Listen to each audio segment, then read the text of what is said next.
सिंधुदुर्ग जिल्ह्यात मुसळधार पाऊस पडतोय। कुडाळ तालुक्यात सुद्धा कोसळत्या धारांनी जनजीवन विस्कळीत केलंय।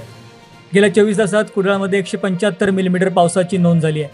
अनेक ठिकाणी पूरसदृश्य परिस्थिती निर्माण झाली आहे।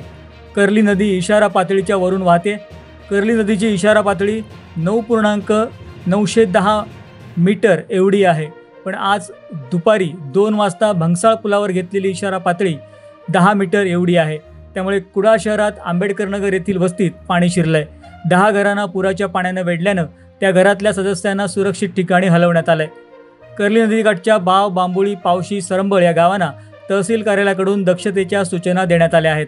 मुसळधार पावसामुळे अनेक ठिकाणी पूरसदृश्य परिस्थिती निर्माण झाली आहे। काही वाहतूक मार्ग पाण्याखाली गेल्यानं त्या ठिकाणची वाहतूक बंद होती। कुडाळ शहरातून रेल्वे स्थानकाकडे जाणाऱ्या मार्गावर सकाळी पाणी आल्यानं तो मार्ग बंद होता।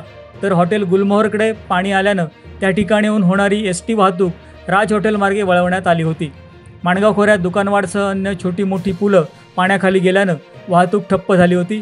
दिवसभर जिल्ह्यात पावसाचा जोर वाढला असून जनजीवन विस्कळीत झालं आहे।